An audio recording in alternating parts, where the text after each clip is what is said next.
Hello dear friends, welcome back to target TGT home science. मैं विनीता वर्मा स्वागत करती हूँ आपका आपके चैनल पर। चलिए हम अपनी 50 डेज की जो सीरीज जो है पढ़ा रहे थे उसकी हम आज क्लास करेंगे 27 नंबर की, 2 लाइनों के साथ। आपके हिस्से अगर संघर्ष आया है, मेहनत आई है तो करें उसे शिद्दत के साथ, है ना। क्योंकि यही जो मेहनत है, यही संघर्ष है, ये आपको जीत के करीब ले जाएगा। इन्हीं लाइनों के साथ चलिए हम स्टार्ट करते हैं अपनी सीरीज को। हमारी सीरीज का पहला क्वेश्चन है, कौन सा फाइबर जलाने पर एसिटिक एसिड की गंध देता है। तो ऑप्शन देख लेते हैं। ए है पॉलिस्टर, बी है नायलॉन, सी है एसीटेट, डी है एक्रिलिक। तो करेक्ट आंसर हमारा क्या हो जाएगा? Option C acetate. एसीटेट जो है ये रेसा सरोजिक रोसा है, तो इसको जलाने पर जो है एसिटिक गंध आती है। और इस जो है इसके बारे में जान लीजिए, एसीटेट रेसा कैसा होता है। तो ये बहुत ही नरम और मुलायम रेसा होता है। ठीक है, ये बहुत ही नरम मुलायम रेसा होता है। आप समझ लीजिए कि जो ड्रेपरी के वस्त्र जो है, वस्त्र हो गए, ब्लाउज और जो है जितने भी उस तरह के जो है फैंसी कपड़े होते हैं वो सब इसी एसीटेट रेसे से बनते हैं। और ये क्या होता है, बहुत ही नरम मुलायम चमकदार रेसा होता है। और जो है इससे बहुत ही मतलब कंफर्टेबल जोन के जो है कपड़े बनाए जाते हैं। फिर चलिए देखते हैं नेक्स्ट क्वेश्चन, है ना। नेक्स्ट क्वेश्चन हमारा क्या कह रहा है, किस रसायन का उपयोग ऊन के कृमि संक्रमण को रोकने के लिए किया जाता है। ऑप्शन देख लेते हैं। ए है फॉर्मिक एसिड, बी है टेट्रोक्लोरोएथीन, सी है बेंजीन, डी है बोरिक एसिड। तो करेक्ट आंसर हमारा क्या हो जाएगा? Option B टेट्रोक्लोरोएथीन। थिलीन जो है ये हमारा क्या करता है, तो जो ऊन है, ऊन के कृमि को जो है संक्रमण को जो है रोकने के लिए प्रयोग किया जाता है। फिर चलिए देखते हैं अगला प्रश्न, ड्रॉपलेट टेक्सचर किस फाइबर की पहचान में मदद करता है। ऑप्शन देख लेते हैं। ए है रेयान, बी है जूट, सी है लिनन, डी है ऊन। तो करेक्ट आंसर हमारा क्या जाएगा? ऊन, है ना। ड्रॉपलेट टेक्सचर जो होता है वो ऊन का जो फाइबर होता है उसकी पहचान के लिए हम इसका प्रयोग करते हैं। फिर चलिए देखते हैं अगला प्रश्न, मल्टी फिलामेंट यार्न बनाने के लिए किस विधि का उपयोग किया जाता है। तो ऑप्शन देख लेते हैं। ए है रिंग स्पिनिंग, बी है एयर जेट स्पिनिंग, सी है मोल्टन एक्सट्रूजन, फिर डी है कार्डिंग। तो करेक्ट आंसर हमारा क्या हो जाएगा? ऑप्शन सी मोल्टन एक्सट्रूजन, है ना। इस विधि के द्वारा हम क्या करते हैं, जो मल्टी फिलामेंट होते हैं यार उनको बनाने के लिए प्रयोग करते हैं। और मल्टी फिलामेंट का मतलब होता है कि क्या, बहुरेशीय धागा, है ना। बहुरेशीय जो धागा होता है उसको बनाने के लिए हम प्रक्रिया का भी जो है प्रयोग करते हैं। फिर चलिए देखते हैं अगला प्रश्न। अगला प्रश्न हमारा क्या है, कौन सा धागा सबसे अधिक खिंचाव सहन कर सकता है। तो ऑप्शन देख लेते हैं। ए है रेयान, बी है नायलॉन, सी है ऊन, डी है कपास। तो करेक्ट आंसर, ऊन में भी होता है खिंचाव, लेकिन ये आप जानते हैं कि ये प्राकृतिक जगत में सबसे कमजोर रेशा होता है। ठीक है, सबसे कमजोर होता है। गीले होने पर इसकी कितनी, तो 30% तक की इसकी जो है मजबूती क्या होती है, तो इसकी जो जो ऊन होता है उसकी 30% तक की मजबूती आपकी कम हो जाती है। इतना ध्यान रखिएगा।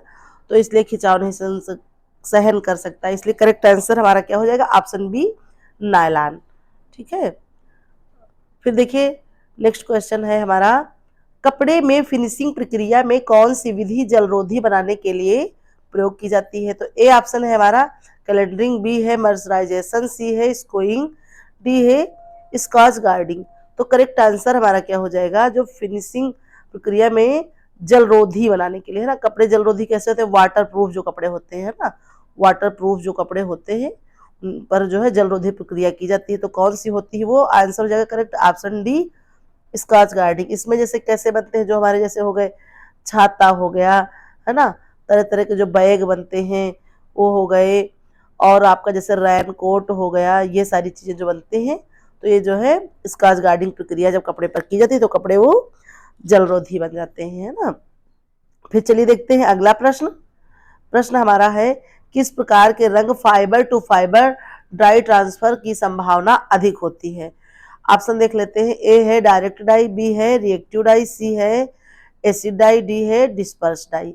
तो correct answer fibre to fibre dye transfer है ना, जो ट्रांसफर करने के लिए एक दूसरे से कपड़े पर जो ट्रांसफर हो जाती है, तो जो है किसमें संभावना होती है, जैसे कपड़े, आप इसका मतलब ये समझिए जैसे कपड़ा होता है आपकी, जैसे साड़ी हो गई, दुपट्टे हो गए, जैसे दो रंग के होते हैं, पीला हो गया और नीला, है ना, उस टाइप का है।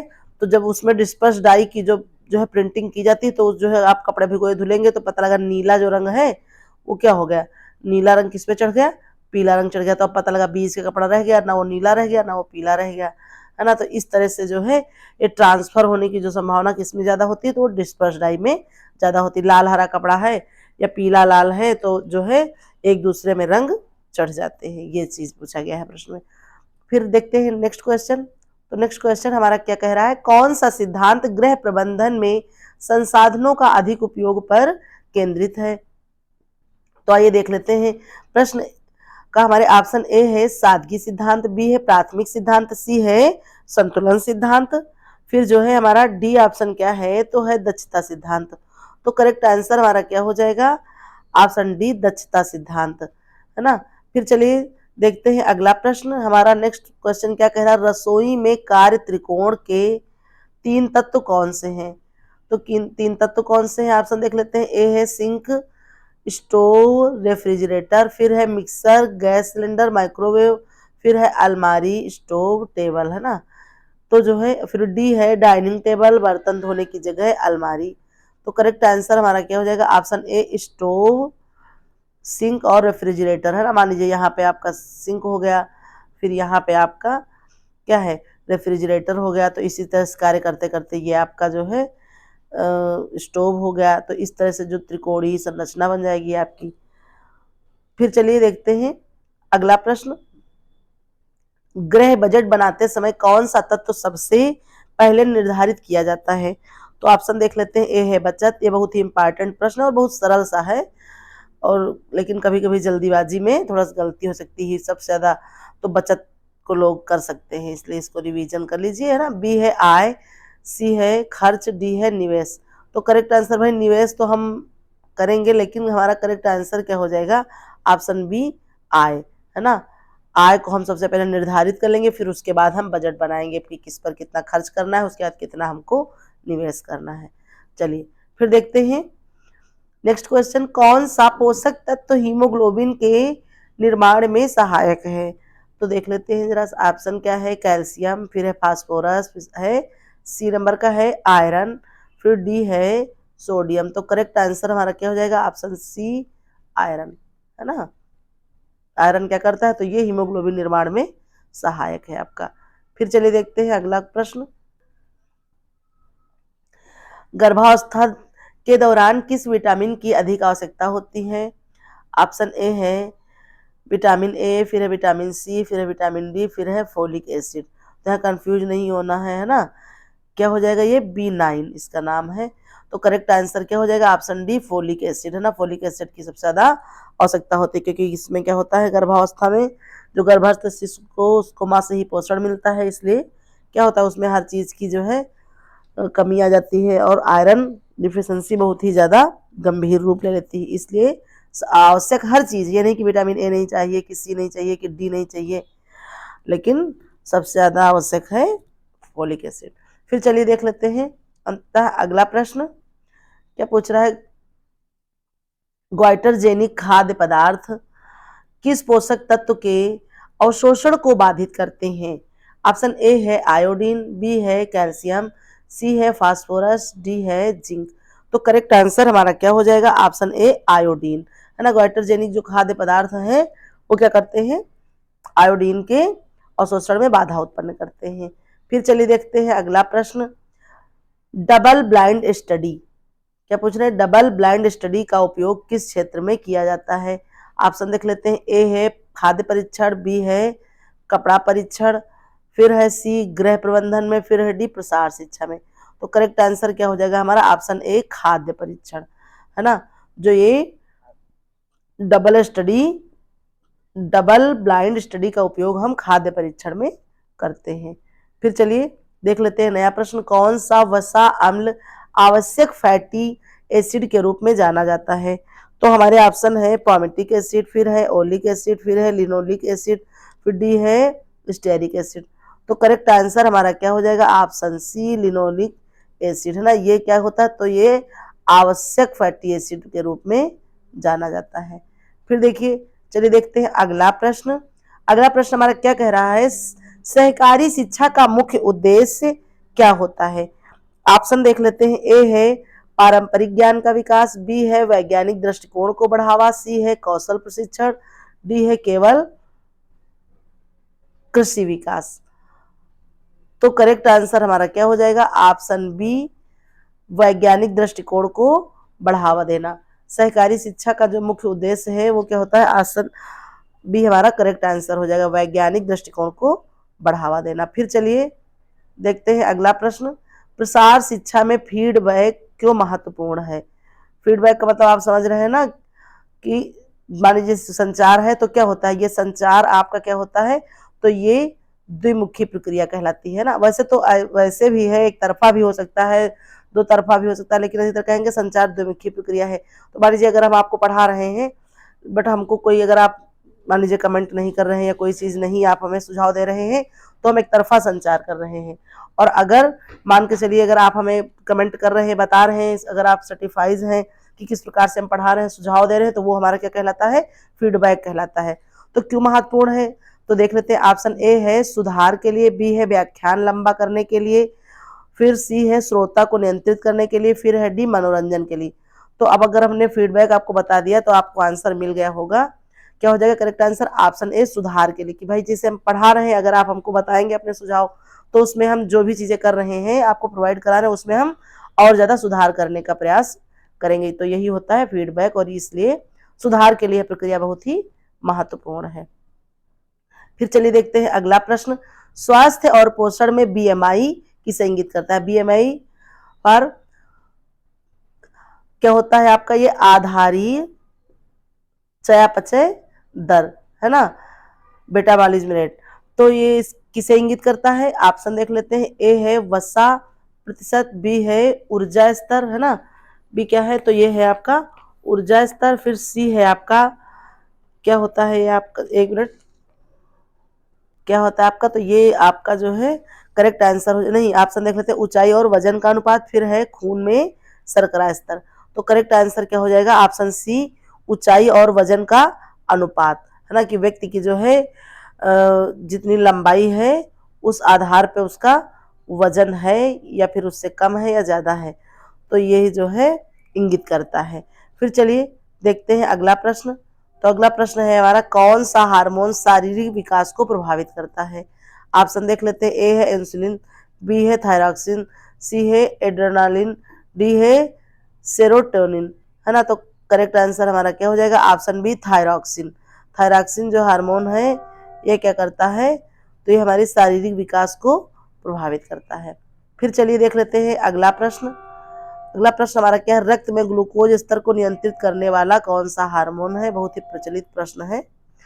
ए है एड्रेनालिन, बी है इंसुलिन, फिर सी है ग्लूकागान, डी है थायरॉक्सिन। तो करेक्ट आंसर क्या हो जाएगा, ऑप्शन बी इंसुलिन, है ना। यही हमारे रक्त में शर्करा के स्तर को संतुलित करता है। फिर देखिए अगला प्रश्न है, किस प्रकार का कपड़ा जलाने पर बालों को गंध देता है। बालों को थोड़ा प्रिंटिंग है, बालों जैसी गंध देता है। ऑप्शन ए है रेयान, बी है ऊन, सी है पॉलिस्टर, डी है एक्रिलिक।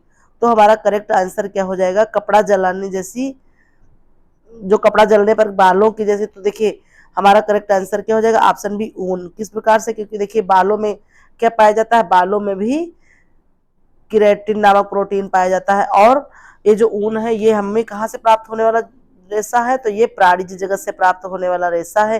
कहाँ से, जैसे हो जाता है आपका, कहाँ, भेड़ हो गया, बकरी हो गई, है ना, ऊंट है, हर जगह इन लोगों के जो है शरीर पे जो बाल होते हैं या रेशे होते हैं उनसे प्राप्त,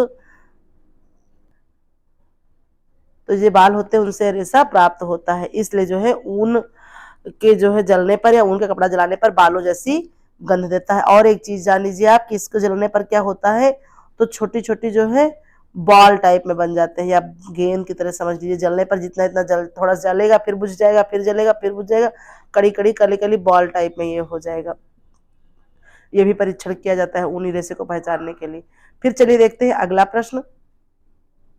अगला प्रश्न हमारा क्या कह रहा है, निम्नलिखित में से कौन सा फाइबर वेट स्पिनिंग तकनीक से बनाया जाता है। वेट जो है स्पिनिंग तकनीक, तो देख लेते हैं। ऑप्शन हमारे ए है नायलॉन, बी है पॉलिस्टर, सी है रेयान, डी है एक्रेलिक। तो करेक्ट आंसर क्या हो जाएगा, ऑप्शन सी रेयान। फिर देखिए, देखते हैं अगला प्रश्न, कौन सा रंग डायरेक्ट डाई के अंतर्गत आता है। तो देख लेते हैं जरा सा।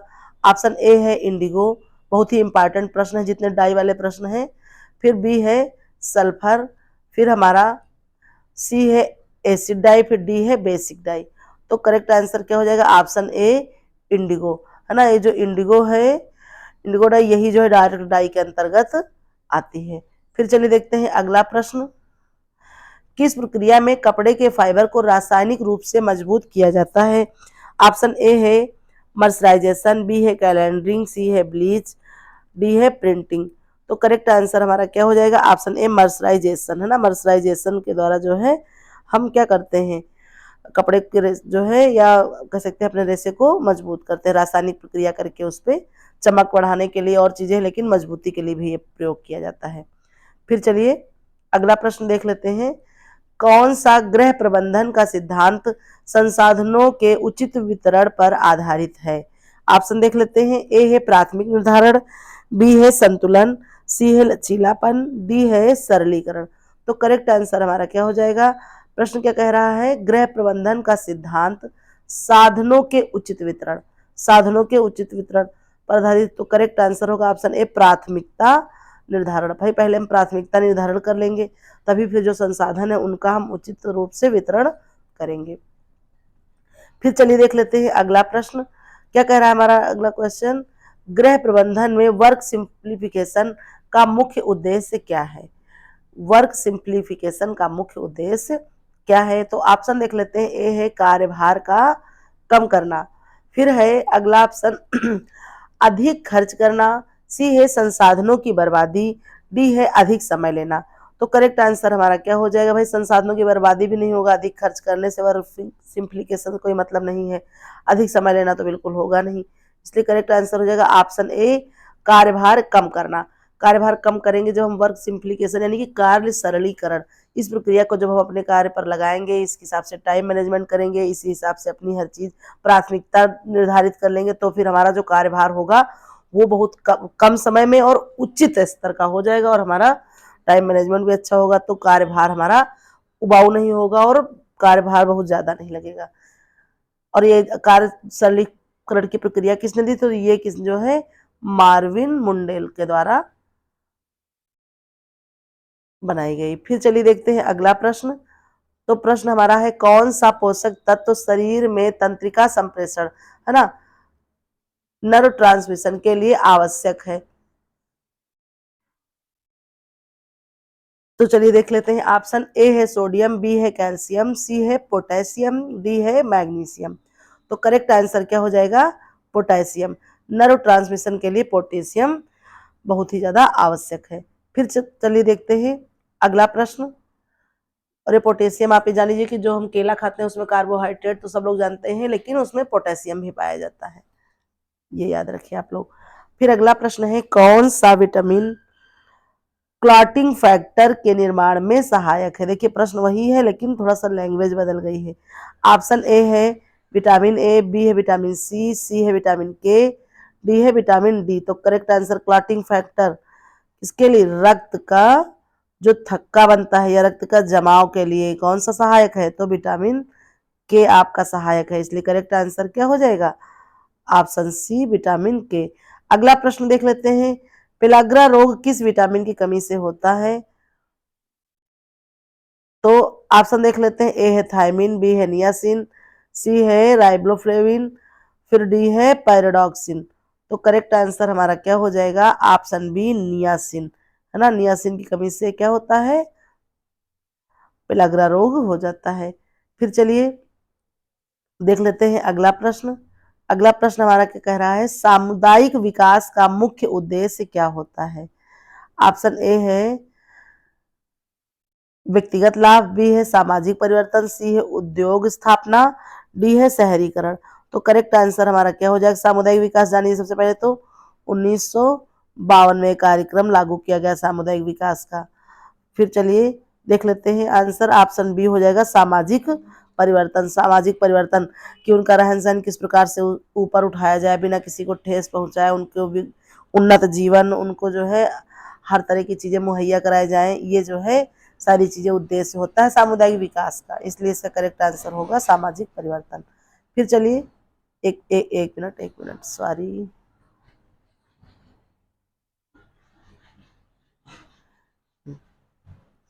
मास मीडिया प्रसार शिक्षा का कौन सा साधन है? ऑप्शन ए है व्यक्तिगत संपर्क, फिर देख लेते हैं क्या है समाचार पत्र, फिर है समूह चर्चा, फिर डी है प्रशिक्षण शिविर। तो मास मीडिया, यानी कि मास मीडिया का मतलब है बहुत जो है अधिक मात्रा में, बहुत ज्यादा विस्तार से, तो ये हो जाएगा समाचार पत्र, है ना। समाचार भाई हम जो है समूह चर्चा भी कुछ लोगों के द्वारा कर लेंगे, प्रशिक्षण शिविर में भी इतने लोग नहीं पहुंच पाएंगे, लेकिन जनसंचार बहुत बड़ी मात्रा में होगा तो समाचार पत्र के द्वारा होगा। फिर चलिए देखते हैं नेक्स्ट क्वेश्चन, स्वास्थ्य विज्ञान में बीएमआई किसे इंगित करता है? फिर है ऑप्शन है शरीर में जल स्तर, फिर है ऊंचाई भार अनुपात, फिर है हीमोग्लोबिन स्तर, डी है रक्तचाप। तो करेक्ट आंसर क्या हो जाएगा? ऑप्शन बी ऊंचाई भार अनुपात, है ना। शरीर की जितनी लंबाई है उतनी जो है उसका वजन, इस अनुपात को जो है इंगित करता है। फिर चलिए देख लेते हैं अगला प्रश्न। अगला प्रश्न हमारा क्या कह रहा है, एक मिनट, मानव शरीर में एंटीबॉडी का निर्माण कौन करता है? ऑप्शन ए है लाल रक्त कणिकाएं, ऑप्शन बी है प्लाज्मा कोशिका, ऑप्शन सी है प्लेटलेट्स, ऑप्शन डी है तंत्रिका कोशिका। तो देखिए एंटीबॉडी का निर्माण कौन करता है, तो करेक्ट आंसर क्या हो जाएगा? ऑप्शन बी प्लाज्मा कोशिकाएं, है ना। ये क्या करती है? तो एंटीबॉडी का निर्माण करती है। बाकी आप जानते ही हैं जो है रक्त कोशिकाएं क्या करती, तो ये जो है अस्थि मज्जा में होती, बोन मैरो, और ये जो है इनको क्या कहते हैं, RBC। इनका जीवन काल कितना होता है? तो लगभग 120 दिन का होता है। फिर चलिए देख लेते हैं अगला प्रश्न।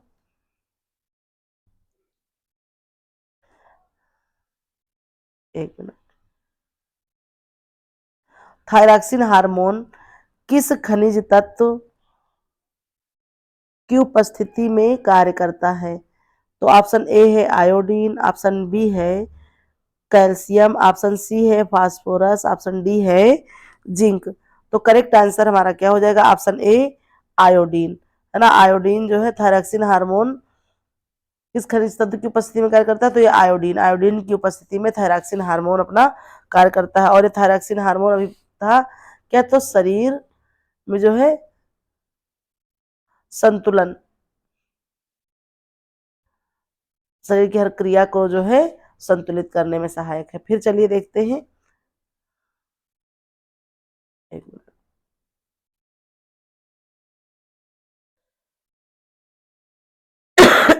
सॉरी, कौन सा हार्मोन मधुमेह रोग से संबंधित है? ऑप्शन ए है इंसुलिन, बी है एड्रेनालिन, सी है ग्लूकागान, डी है प्रोलैक्टिन। तो करेक्ट आंसर क्या हो जाएगा? Option A insulin. ये क्या करता है? तो मधुमेह रोग से संबंधित है। ये इंसुलिन क्या करता है? तो ये हमारे रक्त में ग्लूकोज को जो है नियंत्रित रखता है। और ये कहाँ से? तो ये हमारे अग्नाशय, अग्नाशय की जो है बीटा सेल, बीटा कोशिका कह सकते हैं, बीटा सेल के लिए बीटा कोशिका से जो है स्रवित होता है। और ये क्या करता है? ये हमारे जो पूरे शरीर में रक्त है उसमें ग्लूकोज के स्तर को नियंत्रित करता है। और जब यही हार्मोन क्या होता है, जब वो सही से स्रवित नहीं होता है, तब हमारे रक्त में ग्लूकोज का स्तर बढ़ने लगता है, और फिर व्यक्ति क्या होता है, उसको मधुमेह कह लीजिए, डायबिटीज कह लीजिए, शुगर कह लीजिए, ये बीमारी हो जाती है। फिर चलिए देखते हैं अगला प्रश्न। अगला प्रश्न हमारा क्या पूछ रहा है, कौन सा रोग दूषित जल से फैलता है? ऑप्शन ए है मलेरिया, ऑप्शन बी है टाइफाइड, फिर है ऑप्शन सी एड्स, फिर डी है डेंगू। तो आप जानते हैं डेंगू किससे होता है? तो ये मच्छर के काटने से होता है। एड्स तो ये जो है HIV वायरस आपका होता है, उससे फैलता है, HIV वायरस से फैलने वाला रोग है। फिर इसके बाद हमारे पास क्या बचते हैं दो, मलेरिया एक, तो मलेरिया भी हमारा क्या फैलता है, तो ये मादा एनोफ्लीज मच्छर के काटने से होता है ना, मादा एनोफ्लीज मच्छर के काटने से ये रोग होता है आपका कौन सा, मलेरिया। तो बच रहा है क्या हमारे पास, टाइफाइड। तो टाइफाइड जो है करेक्ट आंसर आपका हो जाएगा टाइफाइड, है ना। यही क्या करता है, तो ये दूषित जल से फैलने वाला रोग है आपका। फिर चलिए, इस तरह से हमारी आज की 50 डे सीरीज जो है कंप्लीट होती है। और अब हम फिर अपनी मिलेंगे नेक्स्ट सीरीज में 28 नंबर की क्लास में। इसके बाद फिर जो हम इसमें क्या जो है चल रहा है हमारा, जो है हमारा चल रहा है हेल्थ साइंस और एक्सटेंशन एजुकेशन। तो आज आपको मिलेगी एक्सटेंशन एजुकेशन की नई क्लास, क्लास नंबर 3 होगी वो, जो कि ब्रांच वाइज रिवीजन है। पूरा एक्सटेंशन हम जब कंप्लीट कर लेंगे फिर उसके बाद एक जो है एक्सटेंशन की मैराथन क्लास कर लेंगे। फिर जो है हम अपना नेक्स्ट टॉपिक या कह सकते हैं नई ब्रांच शुरुआत करेंगे। और बाकी आप लोग जान ही रहे हैं कि परीक्षा क्या है, तो वो दिन प्रतिदिन करीब आ रही है। डेट थोड़ा सा आपको 1 महीने का समय और मिल गया है, लेकिन इसका मतलब ये नहीं है कि आप बिल्कुल आराम से पढ़ाई करें, ऐसा नहीं है। समय जाते हुए देर नहीं लगेगी, इसलिए आप लोग निरंतर लगे रहिए। और इस उसमें ना रहिए कि जो है अब बढ़ गई तो फिर बढ़ जाएगी कि क्या होगा, ऐसा कुछ होगा नहीं। ये जो है कुंभ मेले वाले की वजह से सारी समस्याएं आई थी, इसलिए जो है फिर बोर्ड की परीक्षा है, इसलिए जो है ये परीक्षा थोड़ा सा टल गई है। बाकी ऑफिशियल नोटिफिकेशन आ ही गई, आप लोगों सबको पता है। इसलिए आप लोग तन मन धन से लगे रहिए। परीक्षा अपने जो है निर्धारित समय पर तय है, और इसके बाद जल्द ही आपको अगली जो है वैकेंसी भी देखने को मिलेंगी। बाकी इस पर ज़्यादा विशेष हम कोई वीडियो भी नहीं बनाते हैं, कोई चीज़ प्रोवाइड नहीं करा रहे हैं, क्योंकि देखिए सोशल मीडिया है, यूट्यूब पर भर भर के जानकारियाँ आप लोगों को परोसी ही जा रही हैं, और हमारा जो है इससे व्यक्तिगत कोई लेना देना है नहीं, स्वास्थ्य भी कम सही है। तो ये जानकारी परोसने से अच्छा, क्योंकि हर व्यक्ति मतलब भर का जानकार है। बाकी आप सरकारी रिजल्ट पे देखिए, हर चीज़ की जानकारी आपको मिल जा रही है। तो इसलिए हमारा कोई उससे विशेष ज़्यादा नहीं रहता है कि आपका क्या होगा, कब होगा, कौन सी आई है क्या है, इससे कोई मतलब है नहीं। सिर्फ क्या है हमारी जो है मछली का आँख सिर्फ हम आपको दिखनी चाहिए, पूरी मछली, और फिर मछली कहाँ बंधी कहाँ क्या है, इससे कोई मतलब नहीं होना चाहिए। सिर्फ आप मछली की आँख देखिए। इसलिए जो चीज़ें आप पढ़ रहे हैं आपके पास प्रोवाइड है उसको पढ़िए, और जो है ये अपना जितने आपके पास नोट्स हैं उनको रिवीजन कर लिए। बाकी 50 डे सीरीज के लिए तो हम आपको बता ही रहे थे शुरुआत से कि ये हम आपको कुछ पढ़ा नहीं रहे हैं, मान के चलिए सिर्फ एक रिवीजन के तौर पे हो रहा है। और उसके अलावा आपको टॉपिक दे रहे हैं, अपना क्लास देखिए, जो इंपॉर्टेंट टॉपिक्स लगे उसको कहीं ना कहीं नोट कर लीजिए। 30 टॉपिक लगभग लगभग आप डेली रिवीजन करिए, ये आपका टारगेट होना चाहिए। बाकी जो है तरह तरह के आपको जो है हर चीज़ें मिल रही हैं। ज्योति मैम की एक बुक भी जो है आ गई है, आप लोग उसको मंगवा लीजिए, और उसमें जो है आपके 10 प्रैक्टिस सेट है उसको लगाइए, क्योंकि मैम के निर्देशन में बनी वो किताब तो अच्छी ही होगी। तो उसे मंगवा लीजिए और प्रैक्टिस करिए, बाकी पढ़ते रहिए। चलिए फिर मिलते हैं जो है अपना नेक्स्ट वीडियो में। Thank you for watching.